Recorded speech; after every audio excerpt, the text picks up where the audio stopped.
Нурсултан Назарбаевдин кандай мезгилде болбосун кабыл алган саясий чечими Украинага өлгү. Украинанын көрүнүктүү саясатчылары ушундай пикирди билдиришет. 1994-2005 жылдардын аралыгында Украинанын президенти болгон Леонид Кучма казак башчысынын көпчүлүк биле бербеген адамгерчилик сапаттарын дагы баса белгиледи.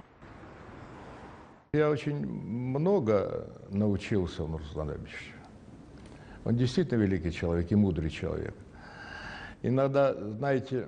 Мен Нурсултан Абишевичтен көп нерсе үйрөнгөнүмдү жашырбайм. Ал чындыгында акылдуу адам. Эгер биз башкы саясатта бат-бат чечим кабыл алып, кийин өкүнүп калсак, Назарбаев эч качан андай кылган эмес. Ал кабыл алган көптөгөн чечимдин туура болгондугун тарыхтын өзү көп ирет далилдеп берди. Ошондуктан бул тарыхый кадам дагы өлкөнүн туруктуулугу үчүн жасалды деп ишенем. В Казахстане, стабильной стране, Нурсултан Абишевич большой друг Украины.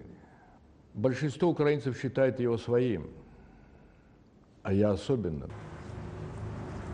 Ал эми Украинанын мурдагы вице-премьер-министри кызматынан баштап тышкы иштер министри, Украинанын коргоо жана коопсуздук кеңешинин төрагасынын орун басары жана бир нече өлкөлөрдө элчилик кызматты аткарган Константин Гришенко улуттун лидеринин мамлекетти башкаруудагы өзгөчө кол тамгасы табигый гана эмес, адам капиталын орунду колдоно билгенинде дейт. Анын жарыялаган тарыхый чечими мамлекеттик өнүгүүнүн бир тепкичи жана бул улуттук адам өлкө келечеги үчүн жасалды деген пикирин айтты. Эффективное использование как природных, так и человеческих ресурсов. То есть в рамках стратегии тысячи и тысячи... Адам менен табигый ресурстарды улуттун лидери өтө орунду колдоно билди. Бүгүнкү күндө өзүнө ишенимдүү, жигердүү далай казак жаштарын билем. Алар чет өлкөдөн билим алып келип, азыр өз өлкөсүнүн өсүшүнө алгылыктуу салым кошууда. Нурсултан Назарбаевдин бул чечимин мамлекеттик өнүгүүдөгү бир мезгилдеп баалап, Казакстандын мындан ары өнүгүшүнө ишеним менен карайм. Будет своей мудростью, своими советами, своими рекомендациями определять развитие вашей страны.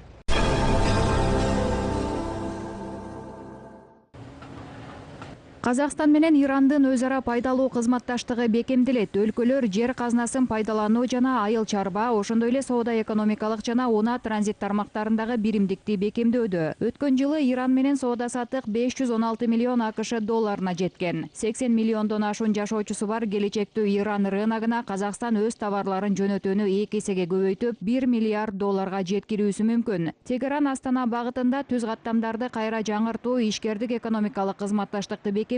Жалган Куран айында учак жумасына бир жолу каттайт. Ал эми Чың Куран айынан баштап 9 айына чейин аба сапарлары 2 эсе көбүрөөк каттайт.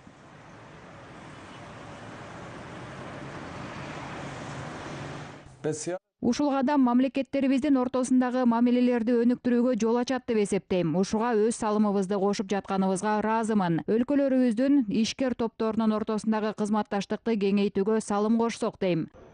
Казакстандын жарандык авиация комитети Тегерандын аба компаниясын толук сертификациялоодон өткөрүп, тыкыр текшерүүгө алгандан кийин Иран учактары тиешелүү аккредитация алды. Тегеран Астана багытындагы каттамга чоң суроо талап бар деп айта алам. Иран абдан кооз өлкө жана биз конокторду ар дайым кучак жайып тосуп алабыз. Эми казакстандыктар өлкөбүзгө саякаттап келип, Иран кереметтерин өз көзү менен көрө алышат. Аба ташуучулардын айтымында учак каттамынын жандануусу визалык инновациянын уландысы болуп жатат. 2018 жылы эки тарап башчылары эки өлкөнүн ишкерлерине жеңилдетилген система боюнча виза берүү тууралуу келишти. Казакстан менен Иран ортосун Тегеран Алматы багытындагы түз каттам менен улантуу мерчеми дагы бар.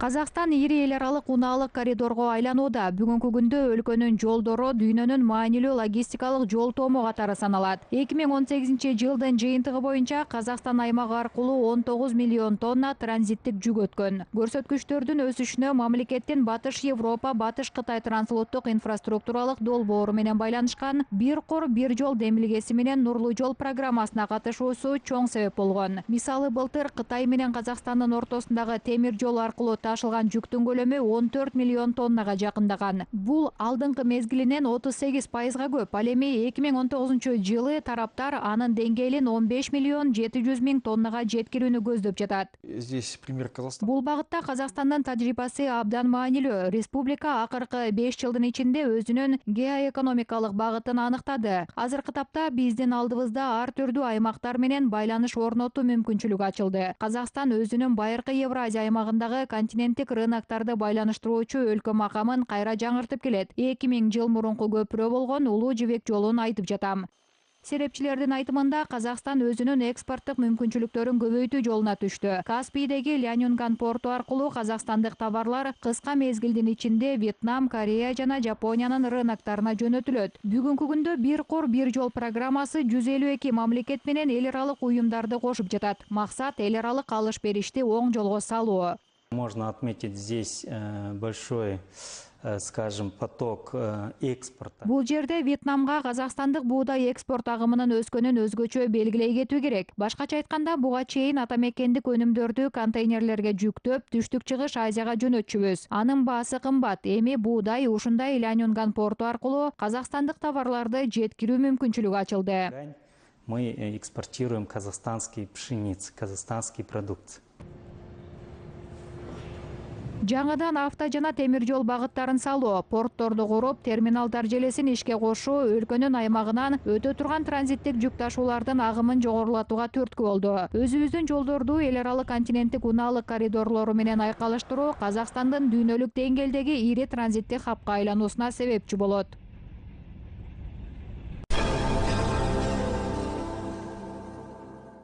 Токойгорун көбөйтүүдө инновациялык технологиялар жардам берүүдө. Мындай жаңычылыктарды Чыгыш Казакстан облусундагы Бес Карагай питомнигинин кызматкерлери иш жүзүндө көрүп жатышат. Быйыл бул жерде 8 миллион карагай көчөтү даярдалды. Тонналаган көчөттөр терең иштетүүдөн кийин миллиондогон карагай өсмөлөрүнө айланат. Бул жумуштар мындан 3 жыл мурун ачылган питомник комплексинде швед технологиясы боюнча аткарылат. Алгач тазалоо менен ылгоодон өткөн тобурчак 50 градус ысыктагы меште кургатылат. Андан кийин уругалуу мезгили башталат.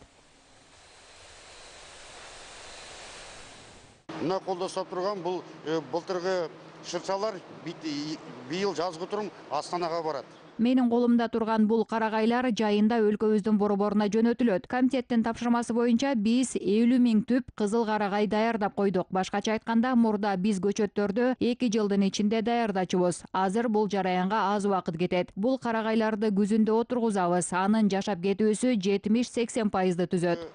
Приживаемость сонун уже 70%-га дейін апарып отырмыз. 70-80%-га дейін барат. Тобурчактан жыйналган уруктар комплекстеги күнөсканада эгилип, жылына 3 миллион өсмө алууга мүмкүнчүлүк берет. Сугаруу, жылуулук берүү, багуу жумуштары толук автоматташтырылган. Ал эми талаадагы салттуу технология менен дагы 5 миллион көчөт өстүрүлөт. Вот в моих руках сейчас находится. Менин колумдагы көчөт жабык тамыр система ыкмасы менен өстүрүлгөн. Анын ачык тамыр системасынан айырмачылыгы эмнеде? Жабык тамыр системасын стандарттуу көчөттөргө колдонууга болот. Аны 70 күндүн ичинде өстүрүп чыгара алабыз. Ал эми ачык тамыр системасында бул жараянга 2 жылдай убакыт керек. 70 күндүн ичинде 1,5 миллион көчөт алабыз. Быйыл резерват адистери жалпы көлөмү 3,5 миң гектар талаага көчөт отургузууну көздөп жатышат. Ушундай шарттарда дүйнөдө Канада, Орусия жана Казакстанда гана кездешкен карагайлуу токойду калыбына келтирүү жумуштары жыл сайын жигердүү түрдө өнүгүп келе жатат.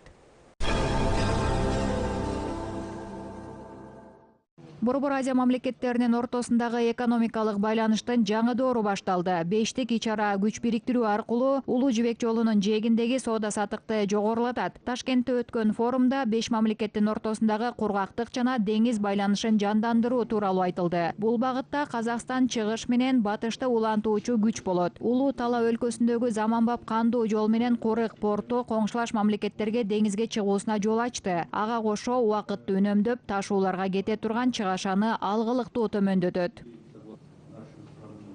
Аймак аралык транзиттик жана унаа тармагындагы байланыш жигердүү түрдө өнүгүп келе жатат. Бул биздин өлкөбүздүн өнүгүү мерчеминдеги негизги багыттарынын бири. Анткени Борбор Азия түндүк менен түштүк, чыгыш менен батыш багытында маанилүү ролго ээ. Казакстан акыркы 10 жылда унаа инфраструктурасын өнүктүрүүгө 30 миллиард доллар өлчөмүндө инвестиция салды. Бул Борбор Азиянын транспорттук системасы жана эл аралык транзиттик коридорлорду интеграциялоого мүмкүнчүлүк берет. Борбор Азия өлкөлөрү өндүрүш менен айыл чарба тармагында биргелешкен кооперация түзүү жагында караштырат. Ар бир өлкөнүн инвестициялык мүмкүнчүлүктөрү тааныштырылды. За последние 2 года мы значительно активизировали наше взаимодействие в сфере торговли. Өзбекстан акыркы 2 жылда башка өлкөлөр менен ортодогу соода-саттык байланышын жандандырды. Анын аркасында аймактагы өлкөлөр менен ортодогу товар жүгүртүүсү 2018 жылдын жыйынтыгы боюнча 35%га өскөн. 12,2 миллиард долларга көп. Биз бажылык тариздөөлөрдү болушунча жеңилдеттик. Жаңы өткөрүү бекеттерин ачып жатабыз. Аймактагы өлкөлөр менен аба жана темир жол унаа байланышы жакшырып жатат. Энергия ресурстарын жеткирүүнү жаңырттык. Возобновили взаимные поставки энергоресурсов. Форумдун алкагында Казакстан менен Өзбекстандык ишкерлердин атамекендик товар көргөзмөсү өткөрүлдү. Ага Казакстандан 60га жакын ишкана катышып, өз өнүмдөрүн жарнамалады. Өзбекстандыктарды тамак өндүрүшү менен Казакстанда жасалган электромобиль көбүрөөк кызыктырат. Казакстандын космос тармагында жеткен ийгилиги өзүнчө айтылды. Космическая связь — это Казахстан Грыш Сапары. У них уникальная услуга, получается, с космоса. Казакстан космос сапары мекемеси космос мейкиндиги аркылуу жерди зондтоо ыкмасын колдонду. Бул айрыкча айыл чарбасына өтө ыңгайлуу. Алар өсүмдүктөрдүн өсүү багыты менен талаалардын кырдаалын көзөмөлдөй алат. Муктаж болсо көпүрөнүн канча сантиметрге чөккөнүн билүүгө болот. Бул мерчемдөө менен курулушка пайдалуу. То есть уже это вот необходимо для планирования, для стройки.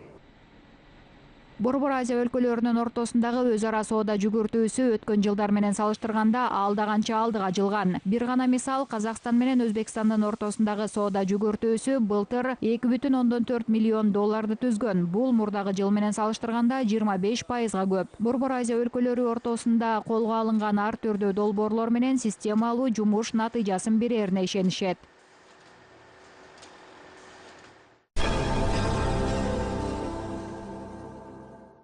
Казакстан менен Өзбекстан бардык тармактарды камтыган кызматташтыкты бекемдөөдө. Талдоочулардын айтымында жогорку көрсөткүчтөр соода-саттык, экономика, билим берүү, туризм жана маданият тармактарында байкалып жатат. Кызматташтык жигердүү түрдө бекемделип, жаңы долбоорлор ишке ашууда. Эскерте кетсек, 2018 жыл Казакстанда Өзбекстан жылы ураны менен өтсө, өз кезегинде Өзбекстан 2019 жылды Казакстан жылы деп жарыялаган. Мындан сырткары өлкөлөрдүн ортосунда кошумча авиа темир жолдор жана автобустук маршруттар ачылууда. Ал эми чет өлкөлүк туристтердин ыңгайлуулугу үчүн өлкөлөр бирдиктүү силк виза киргизүүгө келишишкен. Азиялык Шенгендин алкагында чет өлкөлүк жарандар бир документ менен эркин түрдө Өзбекстан жана Казакстанды кыдыра алышат. Боордош эки өлкөнүн ортосундагы кызматташтыктын жигердүү түрдө өнүгүшү жалпы Борбор Азиялык аймак үчүн эбегейсиз чоң мааниге ээ.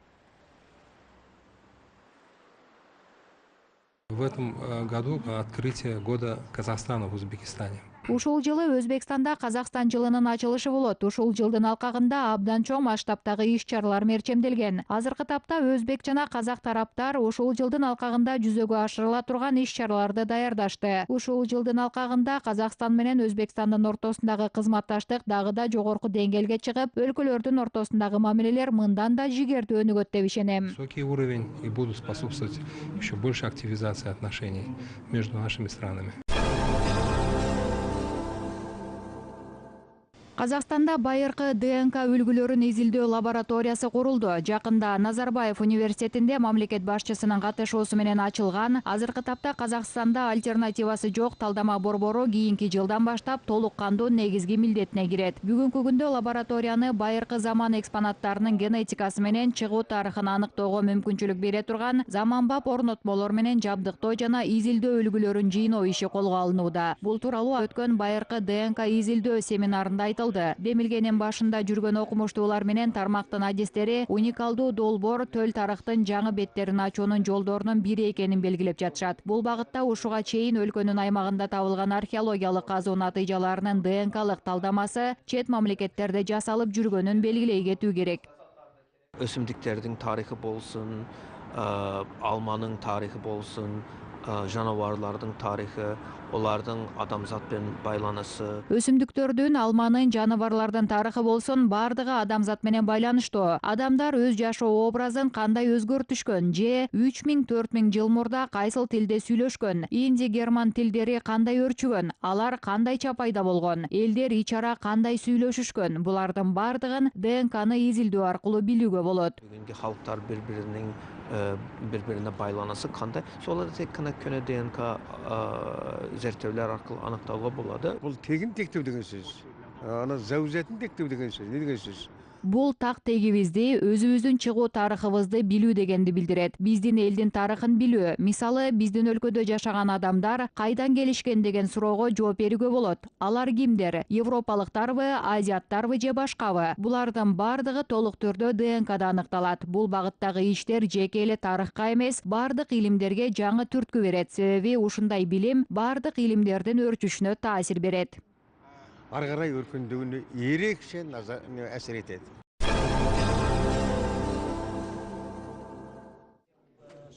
Эр жүрөк баатырлар, улуу аскер башчылары, тарыхый инсандар, тарыхый маалыматтарга бай эки илимий жыйнактын тушоосу кесилди. Сыясы кургай элек эмгектердин бири Султан Мамед Султан мамлекеттик ишмер, дипломат жана баатыр деп аталат. Монография тагдыры табышмак болуп келген Абылайдын небере агасы, Абилмамбет хандын кайнатасы, Кыпчак уруусунун башчысы, Жуңгар калмак согушунда эрдиги менен белгилүү болгон инсандын элине сиңирген эмгеги жана өмүрү тууралуу баяндалат. Ал эми орто жүздүн султандары менен баатырлары аттуу жыйнак Омск жана Оренбург архивдеринен сырдуу маалыматтарынын негизинде жазылган. 1752-1799 жылкы тарыхый маалыматтарды камтыган таанып билүүчүлүк эмгекте Абылайды кулатуу аракеттери, чаңдуу жорукка жыйналган орто жүздүн 50 000 аскери сыяктуу так маалыматтар келтирилди. Чокон Валиханов атындагы Тарых жана этнология институтунун демилгеси уланат. Осы жылы амандық болса Ушул жылы биздин институт 10 чакты монография чыгарат. Дагы ушул жылы архив материалдарынын 4-өө чыгат. Мурда изилдөөчүлөрдүн калеми тийбеген, окулбаган архивдик маалыматтардан жыйналган топтомдун 4-өсүн чыгарып, дүйнөгө жайылтууга аракет кылабыз. Жыйнагын 4-өө амандык болсо чыгабыз да, элге, әлемге паш этүүгө тырышабыз. Тәуелсиздиктин бизге берген нәре нәтижеси көп кой. Көз карандысыздыктын бизге берген жемиши көп. Анын бири өлгөндү тирилтип, өчкөндү жандырып жатат. Ага байланыштуу улут тарыхында инсан таануу маселесин жогорку деңгээлде колго алып жатабыз. Инсан таануу деген орто кылымдык мезгил, байыркы заман, кийинки совет доорундагы аты белгисиз болуп калган инсандарды калыбына келтирип, бүгүнкү күндөгү урпакка жеткирүү, ал аркылуу казактын тарыхын дүйнөгө тааныштыруу деп баалайбыз. Казактын тарыхын әлемге тааныштыруу деп баалайбыз. Аты дүйнөгө белгилүү Джакомо Пуччининин Турандот чыгармасы өзгөчө жаңырды. Астана опера театрынын алтын фондуна кирген берметтүү чыгарманын жаңы добуштары. Белгилүү операнын казакстандык үлгүсүнө Грузия өлкөсүнүн таанымал ырчысы Георгий Аниани өз көз карашын билдирди. Тенор үндү конок эр жүрөк баатыр Ханзада Халафтын партиясын аткарып чыкты. Ал былтыр эле сүйүктүү обончунун 6 операсын бирге алып жүргөн. Бул анын жергиликтүү сахна өнөрпоздору менен биринчи үндөшүүсү эмес. Татаал чыгарманы даярдоого бир гана күн жеткиликтүү болгонун кошумчалайт. Первый раз пел в 2005 году Butterfly.